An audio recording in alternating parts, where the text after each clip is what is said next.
Hi, I'm Perry Dyke. Welcome to Mankato's Purple Pride, 50 years of memories. You know, every summer since 1965, Vikings fans have been treated to 3 weeks of excitement here in Mankato, all in anticipation of the upcoming football season.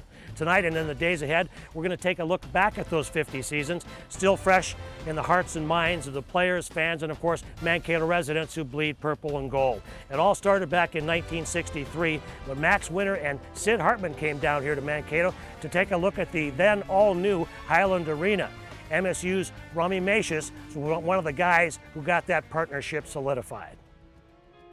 To get those guys in the town was something. I mean, we're talking 52 years ago, you know, when this happened.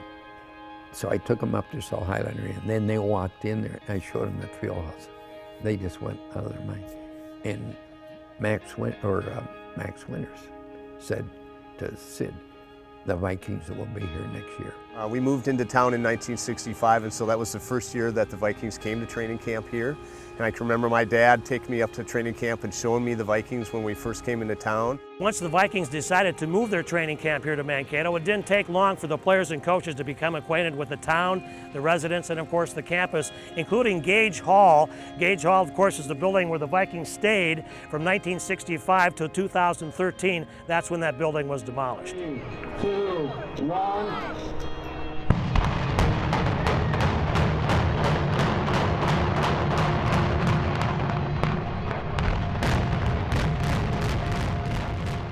Well, as a freshman in college at Mankato, I lived in Gage Towers, so it's got a little special place for me because that was the start of my journey at Mankato. And but yeah, you know, it's a unique place. You know, from the outside and the inside, it probably doesn't look the best, but it's just a good location and a lot of good memories there. And you know, it's just a ton of tradition. You bought an air conditioner with you. You bought a TV with you. That was it. That's what you needed, because you didn't spend a whole lot of time in there, you know, because you were either at meetings or at practice. But a dorm is a dorm. There's only so much fixing up. There's only so much perfume you can put on a pig. And I'm not calling Gage Hall a pig, but it was what it was. It was hard to spend 6 weeks in that dorm at Gage Hall when there wasn't any air conditioning, and it got a little hot in there at times. But we had fun down there, and it was all harmless fun, and boys will be boys stuff, and that kind of happens when you have 80, 90 players that are cooped up for X amount of time. I know our ops guys always had a very tough job putting in air conditioners in Gage and hauling those special mattresses for our players in and out of Gage Hall, up and down those floors. It was a cool place to live, and you know, looking back from when I was a little kid going to training camp and seeing those towers and seeing the Vikings players come out of those towers and going to practice is pretty cool. Now the players stay in the Julia A. Sears Residence Hall, which means bigger rooms, but more importantly, central air. But let's not forget the main reason these players are here: to play football. I think training camp to me is the most special time of year because that's where everything starts. That's where, you know, you finally get an opportunity to see all the moves that you've made in the off season on trying to improve your roster. That's the first time we get to see them play football in pads. As a player, you're there for one reason, and that's to make the football team. You know it's going to be a long, grueling season. You know it's going to be a grind, but that's what you're there for. And you know the bottom line is winning the Super Bowl, and you know every team that goes into camp in any given year has got a chance. So you know that's why we're there. Well, it's the proving grounds. I mean, you have to make the team down in Mankato. When we were down there, it was to send people home and fight for your life and fight for your job. If you were a marginal player, which I was a special team player and a long snapper and offensive lineman, backup offensive lineman, it was a war to settle the team and settle the score. I was counting my blessings every time I did it. I don't know how I really survived it. You survive it. At one point, we had a thing we called the tunnel, where we had 13 days of straight two-a-days, no days off, and we called it the tunnel. Go! Go! Go! Go! Go! Go! Go! Go! All right. Once you got through the tunnel, It was a little bit easier, but you know, nowadays it's a little different. So we knew we had a lot of work to do. So as hard as we worked, Mankato was the perfect place for us to go and unwind and have a good time in a short period of time. It was just part of football, you know, but it was part of where you got away, separating yourself from anything and everybody else, and you focused on the goal for that season with your teammates. That's where you bonded, because after training camp broke, everybody's with your families and all those kinds of things. But that's where you set the stage for the upcoming season, was in training camp. I love the grind. I love, you know, putting in work, having the chance to, you know, work on my craft and get better at, you know, things that I'm good at and the things that I'm not so good at, and you know, just continue to grow and you know, become a better overall player for myself and this team. They eat, sleep, live football 24 hours a day for however many weeks they're down there, and it's, you know, there aren't a lot of outside distractions, and they, you know, they're away from their families, and they're concentrated on football from the minute they wake up until the minute they go to sleep. But when I was at training camp, it was one of the most intense times of your life. We tackled every day. There was no such thing as, you know, you can't tackle one day a month and stuff like that. So we were in it for the long haul, and I think it made us better. By the time the season started, we were used to getting hit, so you know, you didn't have a lot of injuries because you were used to the pounding. So that was a good thing, I think.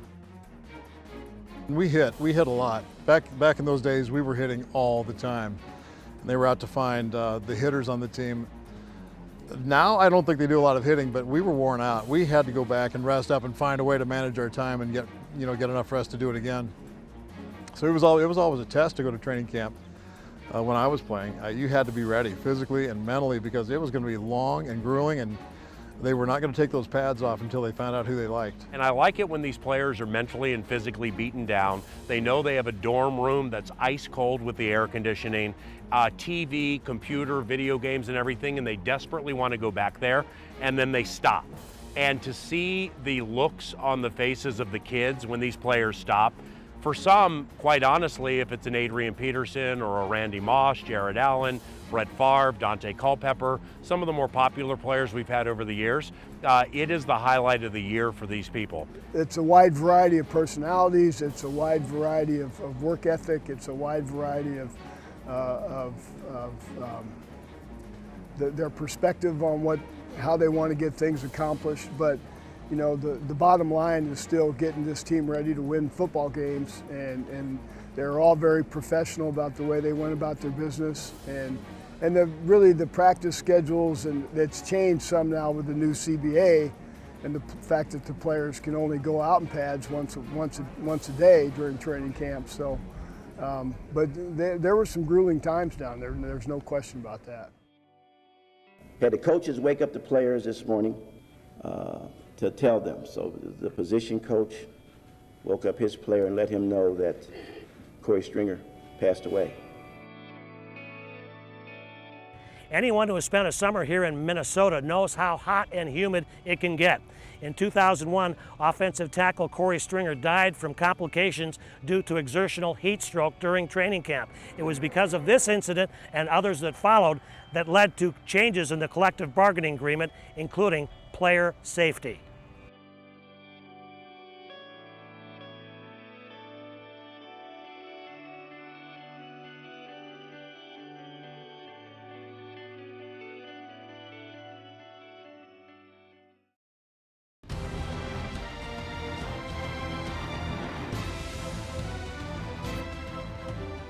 Even though this Viking team is here to get ready for the upcoming season, that has never stopped them from finding some time to relax and have some fun.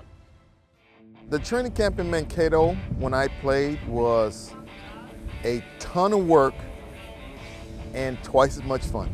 I mean, we had, you know, we squeezed so much fun into the little time that we had to ourselves there. I go to Jake's Pizza every single time I'm there. I go there multiple times. I bring my kids down to training camp a fair amount so they can get pictures and autographs. Then we go to Jake's Pizza. We go to Tav on the Ave. I frequent all the coffee places around there. Way back then, it was a lot of fun with the Vikings because they all went out.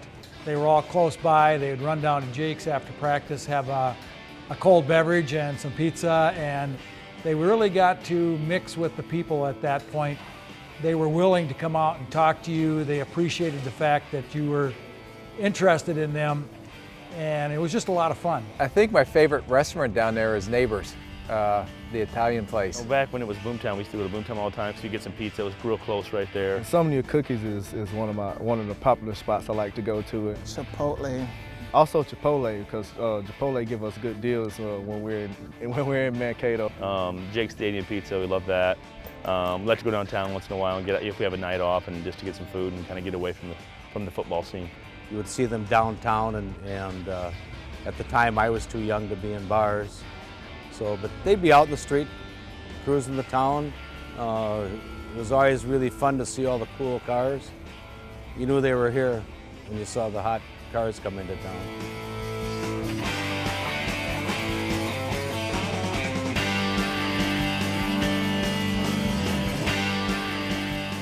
I organized a motorcycle ride, the first one from the Metrodome down to Mankato, and we set it up on the main street, downtown Mankato, and had some bands out there, but I was the first motorcycle down, and I think 2,500 motorcycles followed me, and it was a huge success. Ragnar and I organized it, got it started, and it went well. It went really well, and that's a great memory because all the fans in the middle of the street downtown, the kids were helping players check into the dorm, and it was pretty festive. It was a lot of fun. I think we did that 3 times. Then they moved the ride, but those first rides down to Mankato were fantastic rides. Last hurrah right here. We parked this thing, and then I belonged to Coach Green for 6 months.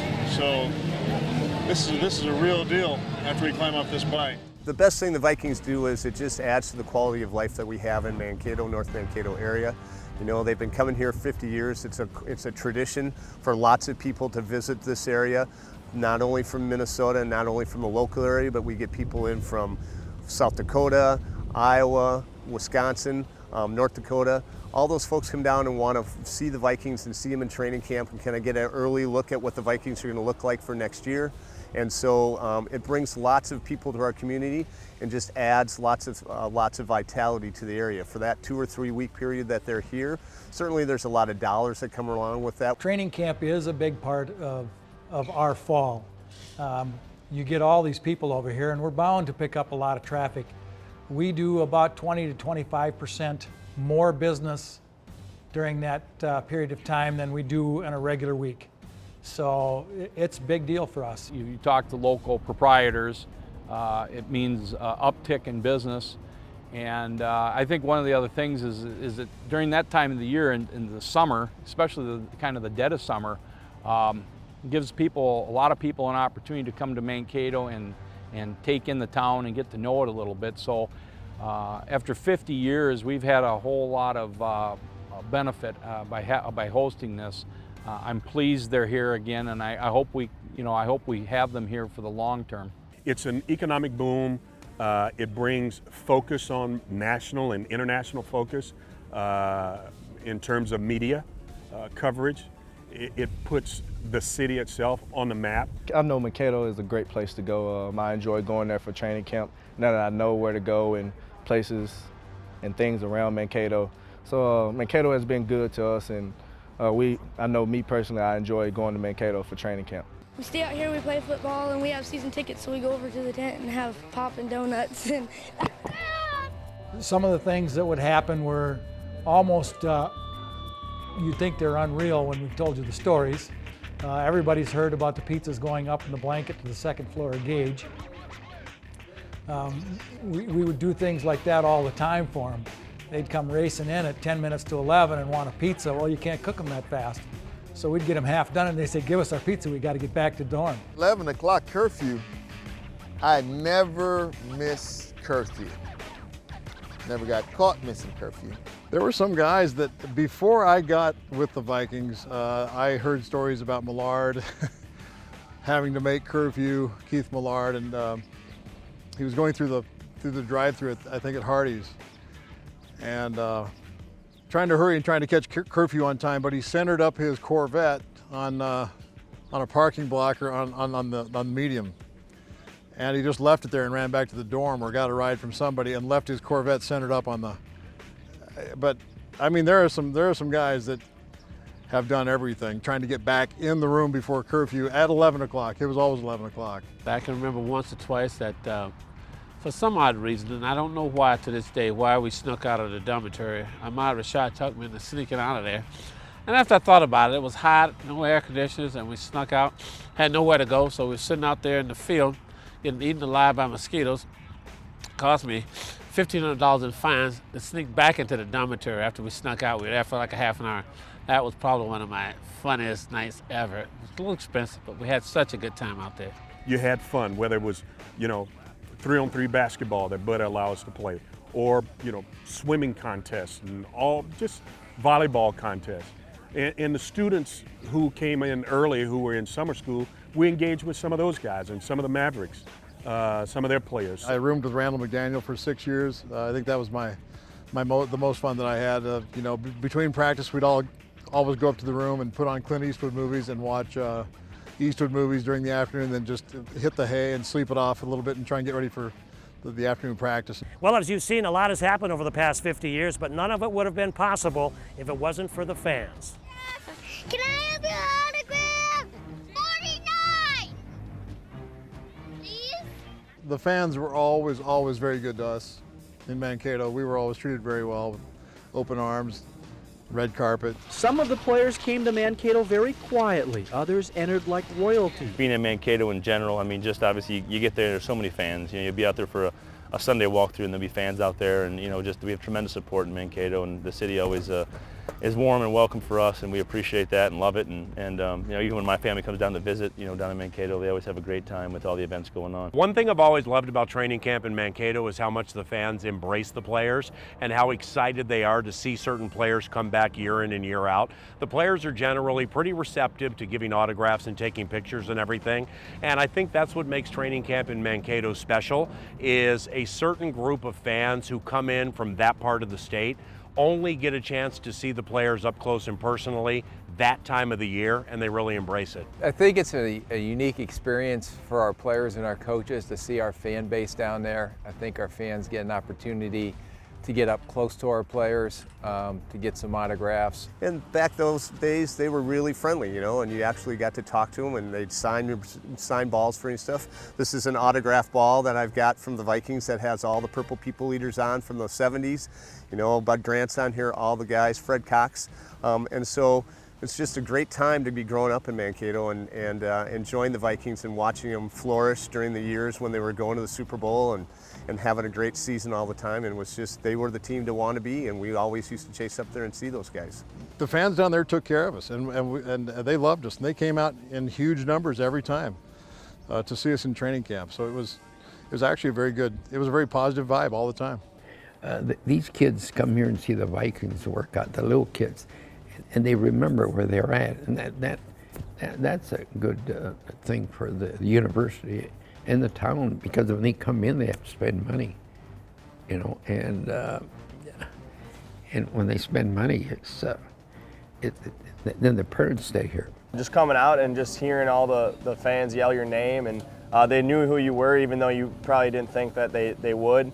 It's pretty special for me to go to college there and spend 5 years there in college, and then be able to come here as a pro and be right back where I started. So, but yeah, the fans have been awesome, and it's fun. It's a game-like atmosphere every day in training camp. I've gotten so many trinkets and fish hooks and dream catchers and whittled wooden Vikings. I've gotten all these crazy, fun, cool things. They're all in my locker here in Winter Park, and I've gotten them over the years, collected them over the last 10 years, and it's been pretty cool to have them and just get to meet the fans and see a lot of the guys and fans and kids that come back year after year, and see kids grow up right in front of your eyes over 10 years. And they come up to you, you don't remember me, but you picked my dog up at training camp, and you had my dog in one arm and you had me in the other, and those kind of memories. And now these folks have their own families and their own kids and their own dogs. I guess that's what I'd like to say is, again, thank you to the Vikings, and I hope people, when they come up or they reflect back on 50 years, I hope they've enjoyed it as much as I have.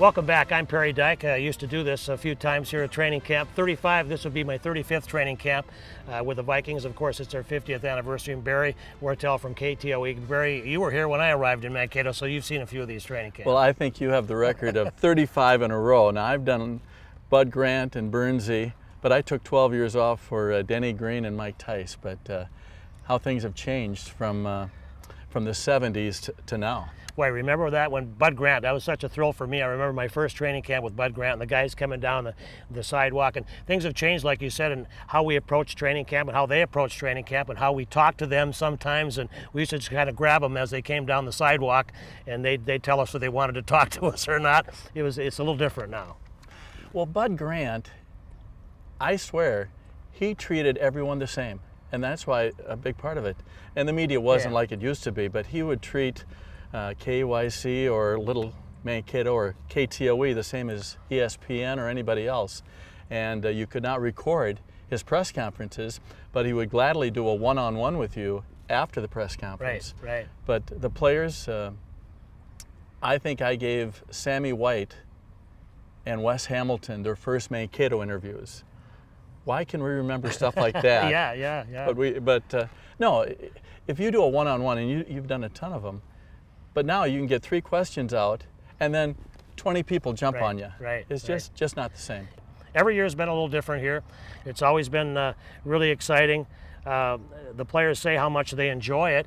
It's a necessary evil. They've got to come down here. And really now we've got a new one coming up this year, Barry. And like you said, the anticipation's got to be great this year with AP coming back. I said this 3 or 4 weeks ago, there's no way that he'll be on this team. I figured there'd be some way that they would make a trade and something would be done. But now AP is back. He's going to be here with the Vikings, and I think it's really exciting. He'll be signing. Yep. And another never say never. The Vikings will never leave Mankato. Bud Grant said that years ago. Yeah. Everything is side by side. You can walk to your practice field. You can walk to the cafeteria. You can walk here. They're 80 miles away. So they're far enough away but close enough to the cities to come down here for 10 days or 2 weeks. Right. But I would say they will never leave Mankato. This is really a perfect facility. Yeah. I remember when the Kansas City Chiefs came down here, the year to practice, they said, hey, if you guys ever think about leaving this place, call us. We'll pop down here from Kansas City. Yeah. They come down here because this facility is so nice. So like you said, eat, sleep, go to a bar or something, before bedtime, 2 blocks away for a soda or something. So they've got it all here. It's perfect, really ideal for them. No. 50 years, and it'll be interesting how, if it's another 50. Well, and they say every year, too, this will be the last year. This will be the last year. Now, this is their 50th anniversary with the Vikings. Will this be their last year in Mankato? They say maybe they'll want to get back to the cities, but like you said, Barry, they've got them here. They know where they're at pretty much 24 hours a day. They've got good control over them here. They get away from all that down there. And I think it's a good, ideal situation for them. Whether they come back after this, we'll have to wait and see. But I'm with you. I kind of think they like it down here. If they can make it work out, maybe they'll be here for a while yet. 50 years in Mankato, all because of Rummy and Sid and Max Winter. Yeah, isn't that crazy? I remember the first day of training camp, my first training camp when I came here, and of course Bud Grant was the coach. It was really, really exciting. They're the show. That's time of year. It's time to play football. The Vikings are the show, and they will be again this year. I really am excited about this season.